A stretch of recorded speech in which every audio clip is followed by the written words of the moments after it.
नमस्कार दोस्तों, राधे राधे दोस्तों। सबसे पहले आपको राधा अष्टमी की हार्दिक शुभकामनाएं। राधा अष्टमी भाद्र मास के शुक्ल पक्ष की अष्टमी को राधा अष्टमी के नाम से जाना जाता है। हर साल भाद्रपद मास की शुक्ल पक्ष की अष्टमी तिथि को देश भर में राधा अष्टमी का पर्व बड़ी धूमधाम और भक्ति भाव के साथ मनाया जाता है।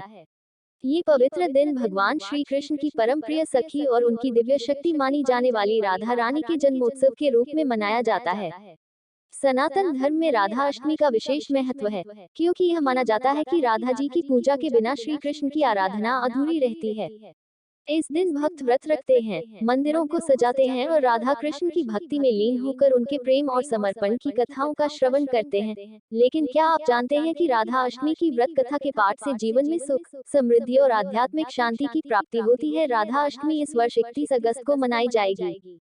राधा अष्टमी का पर्व भगवान श्री कृष्ण और राधा रानी के अनन्य प्रेम का प्रतीक है। पौराणिक मान्यताओं के अनुसार राधा जी भगवान विष्णु की पत्नी माता लक्ष्मी का अवतार हैं, जिन्होंने द्वापर युग में श्री कृष्ण की प्रिय सखी के रूप में पृथ्वी पर अवतरण किया। ब्रजभूमि के बरसाना गांव में राजा वृषभानु और माता कीर्तिदा के घर राधा जी का प्राकट्य हुआ था। ये दिन भक्तों के लिए विशेष है, क्योंकि राधा जी की भक्ति से श्री कृष्ण की कृपा स्वतः प्राप्त हो जाती है। मान्यता है कि इस दिन व्रत और कथा का पाठ करने से जीवन की सभी बाधाएं दूर होती हैं और भक्तों को धन, सुख और मोक्ष की प्राप्ति होती है। खासकर बरसाना, वृंदावन और मथुरा में इस दिन मंदिरों में भक्तों की भारी भीड़ उमड़ती है और राधा रानी के दर्शन के लिए लोग दूर दूर से आते हैं। जिन्होंने इस व्रत को पूरी श्रद्धा भाव से रखा है, उनके जीवन से सारे दुख दर्द मिट जाते हैं और उनको राधा रानी की विशेष कृपा मिलती है। अगर आप राधा रानी को प्रसन्न कर लेते हैं तो श्री कृष्ण अपने आप प्रसन्न हो जाते हैं। तो चलिए जानते हैं राधा अष्टमी की व्रत कथा। राधा श्री कृष्ण के साथ गोलोक में निवास किया करती थी। आपको बात दी कि एक समय की बात है कि देवी राधा गोलोक में नहीं थी। उस समय भगवान श्री कृष्ण अपनी एक सखी विराजा के साथ गोलोक में विहार कर रहे थे। राधा जी यह इस बात का पता लगा, वो बहुत क्रोधित हो गईं और तुरंत श्री कृष्ण के पास जा पहुंची और उन्हें भला बुरा कहने लगी।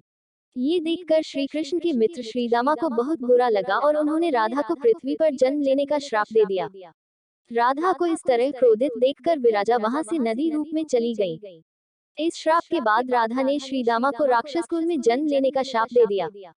देवी राधा के श्राप के कारण ही सुदामा ने शंखचूड़ राक्षस के रूप में जन्म लिया। वही राक्षस जो भगवान विष्णु का अनन्य भक्त बना और देवी राधा ने वृषभानु जी की पुत्री के रूप में पृथ्वी पर जन्म लिया। लेकिन राधा वृषभानु जी की पत्नी देवी कीर्ति के गर्भ से नहीं जन्मी।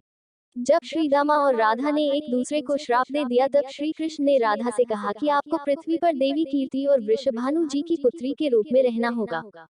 वहाँ आपका विवाह रायण नामक एक वैश्य से होगा। रायण मेरा ही अंशावतार होगा और पृथ्वी पर भी आप मेरी प्रिया बनकर रहेंगी। उस रूप में हमें विछोह का दर्द सहना होगा। अब आप पृथ्वी पर जन्म लेने की तैयारी करें। सांसारिक दृष्टि में देवी कीर्ति गर्भवती हुई और उन्हें प्रसव भी हुआ। लेकिन देवी कीर्ति के गर्भ में योग माया की प्रेरणा से वायु का प्रवेश हुआ और उन्होंने वायु को ही जन्म दिया। जब वह प्रसव पीड़ा से गुजर रही थी, उसी दौरान वहां देवी राधा कन्या के रूप में प्रकट हो गईं।